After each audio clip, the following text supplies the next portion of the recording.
Au nom du Père, du Fils et du Saint-Esprit, ainsi soit-il.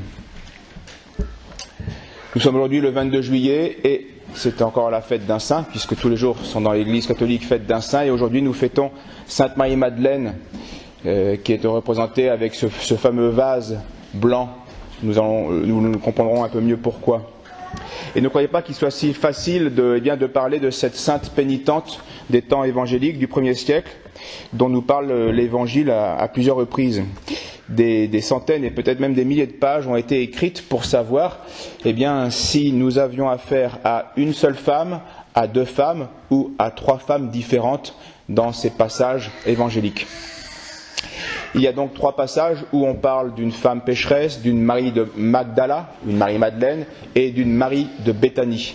Est-ce que ces trois femmes sont une seule et même personne qui ont été désignées pour des circonstances différentes, et de manière différente, ou non?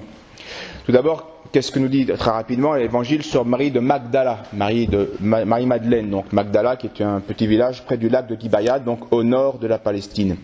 C'est une femme qui fut possédée par 7 démons et qui a été guérie par Jésus et qui finira ensuite, une fois guérie, par suivre Jésus en l'assistant de tous ses biens. Et elle l'assistera, elle sera là même jusqu'au moment de sa crucifixion. Et donc, elle et avec un groupe de femmes, reviendront au sépulcre avec des aromates. Et donc c'est à elle que Jésus apparaîtra, en tout cas publiquement, la première. C'est en tout cas l'Évangile qui nous le dit. Et c'est donc pour cette raison-là que à la messe de Sainte Marie-Madeleine, liturgiquement, alors que c'est une simple vierge pénitente, on dit le credo. Or, habituellement, on réserve le credo pour les docteurs. Et c'est parce que, justement, elle a été, ce que appelle la liturgie, elle a été l'apôtre des apôtres. Elle a été le témoin qui devait témoigner aux apôtres de la résurrection du Christ. Voilà pour Marie de Magdala, Marie-Madeleine. Et puis ensuite, on nous parle aussi d'une pécheresse qui a pleuré au pied de Jésus. On ne dit pas son nom. Et on comprendra peut-être mieux après pourquoi. Parce qu'elle va se convertir, certainement. Et donc on ne veut pas l'humilier en rappelant son nom alors qu'elle était forte pécheresse. Donc il y a une pécheresse qui pleure au pied de Jésus et qui va essuyer les pieds de Jésus avec sa chevelure et qui va verser du parfum sur les pieds de Jésus. Et tout cela se passe chez Simon le pharisien et Jésus va en tirer une leçon bien connue. Ses nombreux péchés lui sont pardonnés parce qu'elle a beaucoup aimé. Alors pourquoi, puisqu'on n'a pas son nom, pourquoi attribuer peut-être cela à Marie-Madeleine ou à Marie de Béthanie? Nous allons le voir par la suite. Enfin, donc cette Marie de Béthanie, là nous sommes à 3 km de Jérusalem, donc au centre de la Palestine. Et c'est la sœur de Marthe et de Lazare. Jésus dira d'elle, alors qu'elle était assise à ses pieds, uniquement en train d'occuper, à écouter Jésus, alors que sa sœur Marthe, elle, s'activait à tout le service. Jésus dira à Marthe, Marthe, tu t'inquiètes et tu t'agites pour bien peu de choses. Une seule suffit. Marie a choisi la meilleure part et elle ne lui sera pas ôtée, enlevée. Alors je vous fais grâce des arguments pour et contre, puisque je vous dis, on pourrait passer 15 jours à temps plein avec tous les arguments qui, finalement, c'est vrai, aucun n'est absolument définitif, mais je vous en fais grâce, il y a quand même des éléments qui permettent de conclure dans un sens. Et je vais suivre l'opinion de saint Ambroise, qui conclut qu'il y avait 2 femmes, mais qui n'en faisaient qu'une, puisque la première, c'était la pécheresse, qui est devenue une sorte de nouvelle femme, une nouvelle vie, c'est ce qui est un peu tout le sens du baptême, et qui est devenue cette sainte qui va manifester à Jésus un dévouement sans borne pour la personne sacrée du Sauveur. Donc elle deviendra, alors qu'elle était pécheresse, elle deviendra une âme aimante, enthousiaste de Dieu, du souffle de Dieu et donc contemplative. Et il semble en effet que saint Jean sépare Marie, cette Marie-Madeleine, des autres femmes qui servaient Jésus par un détail et une circonstance qui doit caractériser une seule et même personne. Quand Lazare est malade à Béthanie, en présence de Marthe et de Marie, il ajoute cette caractéristique. Marie est celle qui oignit de parfum le Seigneur et qui lui essuya les pieds avec ses cheveux. Donc c'est bien comme une action qui a caractérisé cette femme, comme une chose qui lui était propre. Et donc cette précision eh bien, nous révèle que cette action certainement a suivi la carrière de Marie-Madeleine, et même si elle l'a fait, nous allons le voir, elle l'a fait à 2 grandes occasions qui sont bien différentes.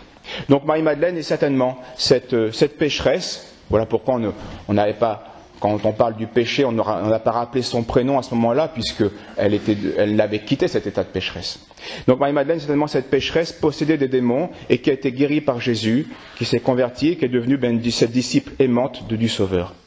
Alors elle accomplira par 2 fois, en tout cas l'Évangile nous le dit, 2 fois ce geste d'onction des pieds du Sauveur. La première fois comme pécheresse et la deuxième fois eh bien, comme sainte. Et vous verrez, les 2 actions ont des différences importantes. La première onction, donc, cette femme était connue pour sa vie déréglée. Et donc, mais ayant été guérie certainement, et puis se convertissant, eh bien, elle est attirée par Jésus, et donc elle vient avec un vase d'albâtre, c'est ce fameux petit vase tout blanc, un marbre blanc qui contenait des liquides précieux. Et puis, elle est donc au pied de Jésus et elle pleure. Elle pleure, elle les parfume, et elle est derrière les pieds de Jésus. Donc, notre Seigneur est allongé, et donc ils ne sont pas face à face, elle ne le voit pas. Elle est à ses pieds. Et là, elle arrose ses pieds de ses larmes, elle baise ses pieds, elle essuie ensuite avec ses cheveux, et enfin, elle parfume les pieds du Sauveur. Bref, elle s'humilie publiquement, et de cette manière-là, eh bien, elle consacre comme sa chevelure, qui avait été un instrument de corruption et qui devient un instrument de rédemption. Ses lèvres qui avaient été déshonorées, eh bien, elle les purifie au contact de la chair sacrée du Sauveur. Et enfin, ce parfum qu'elle avait apporté, eh bien, va symboliser, eh bien, annoncer comme toutes ses bonnes œuvres futures, la bonne odeur du Christ. C'est une expression de saint Paul. Nous devons répandre la bonne odeur du Christ par son amour et par le service de Dieu. Et un père de l'Église fait cette remarque. Cette femme de mauvaise vie devient plus vertueuse que certaines vierges parce qu'elle brûle d'un amour plus ardent pour Jésus-Christ. Et la remarque est importante. La deuxième onction aura lieu bien plus tard, puisqu'elle aura lieu 3 ans après, donc à la fin de la vie publique de Jésus-Christ, et elle aura lieu 6 jours avant la mort du Christ. Et là, Marie-Madeleine a bien changé, évidemment. Elle est celle qui avait été à genoux, qui était face à Jésus, qui se taisait et qui écoutait les paroles du Christ. Dans cette deuxième onction, il n'y a plus de larmes. La vie pécheresse est du passé. Il n'y a pas de larmes, mais il y a au contraire la sérénité de la foi qui contemple Dieu. Et cette fois-ci, elle ne va pas seulement répandre du parfum aux pieds de Jésus, elle va aussi en répandre sur sa tête. Elle va parfumer sa tête. Ce qui manifeste bien l'élévation et le changement complet de l'âme qui maintenant est à la tête du Christ, et face à face. Et elle répand, dit donc l'Évangile, 1 livre, c'est-à-dire près de 300 grammes, ce qui est quand même très conséquent, d'un nard, donc d'un parfum pur, très précieux. Donc, alors que le premier parfum était un parfum pas quelconque, entre guillemets, là, le parfum est très précieux. Et donc sur la tête et les pieds de Jésus-Christ, qu'elle va de nouveau essuyer avec sa chevelure. Les disciples, tous les disciples, mais surtout Judas, mais même les autres, n'ont pas compris ce geste et ont même désapprouvé ce geste. Et pour eux, elle vient de gaspiller 300 deniers, une grosse somme qui aurait pu servir, disait-il, aux pauvres. Et là, notre Seigneur prend la défense de Marie-Madeleine. « Laissez-la, dit Jésus, elle a gardé ce parfum pour le jour de ma sépulture. C'est une bonne action qu'elle a faite. Et je vous le dis, en vérité, partout où sera prêché cet évangile, dans le monde entier, eh bien, ce qu'elle a fait sera raconté en mémoire d'elle. »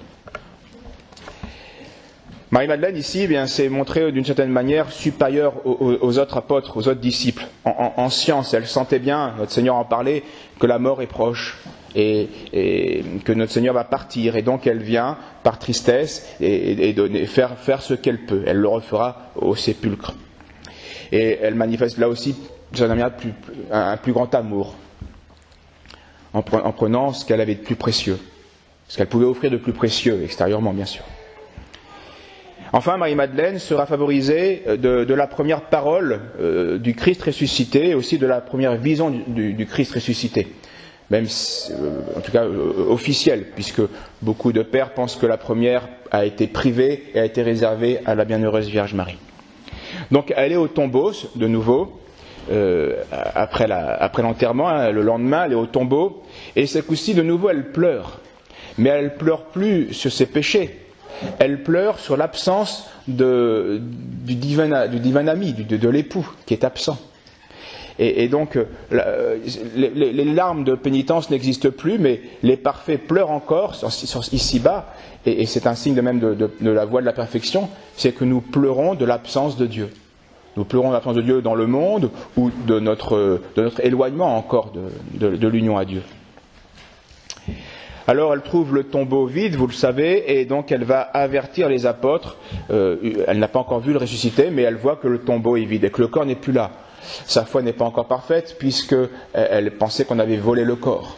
Elle n'avait pas encore eu la foi dans la résurrection. En tout cas, elle vient dire aux apôtres que le tombeau est vide. Les apôtres se moquent d'elle, la prennent pour une folle ou pour un délire féminin. Alors elle revient seule au tombeau. La première fois, elle était avec un groupe de femmes, et c'est là qu'elle cherche et qu'elle attend. Donc il y a encore un amour qui est assez parfait, mais qui est encore imparfait, parce que je viens de vous le dire, elle espère retrouver le corps de Jésus, mais pas vivant, mais retrouver celui qu'elle aimait, et donc ce qui reste de celui qu'elle avait aimé, ce corps du Sauveur. Et c'est là que Jésus va apparaître à Marie, et saint Marc précise: Jésus apparut à Marie, de laquelle il avait chassé 7 démons. Donc vous voyez qu'on refait un lien avec donc Marie de Magdala. Et là, il l'interpelle par son nom, Marie. Et là, tout de suite, elle se retourne et elle reconnaît Jésus, et elle s'écrie « Maître ». Puis, elle veut se diriger vers lui pour comme l'embrasser ou le toucher. Et cette fois-ci, bien, notre Seigneur la retient, la retire, la repousse et lui dit « Ne me touche pas, noli me tangere, ne me touche pas, car je ne suis pas encore remonté vers mon Père. Mais va vers mon Père et votre Père, vers mon Dieu et votre Dieu. Mais va aux apôtres, va dire à mes disciples que je les retrouverai, etc. en Galilée. Qu'ils ne bougent pas pour l'instant de Jérusalem. Bon. Et remarquez-le, elle avait été 2 fois louée dans l'Évangile pour avoir touché, honoré le corps de Jésus-Christ. Et là, alors que c'est la résurrection, après la résurrection, notre Seigneur lui dit, il n'y a plus de contact, ne me touche plus. Comme maintenant pour rendre sa foi absolument parfaite, qu'elle ne s'arrête pas à cet amour humain, terrestre de Jésus qui vient sauver, mais pour la pousser maintenant aussi à par l'humanité de Jésus-Christ, eh bien à aller à la divinité de Jésus-Christ, au Père, comme il le dit. Je ne suis pas encore remonté vers mon Père. Et donc,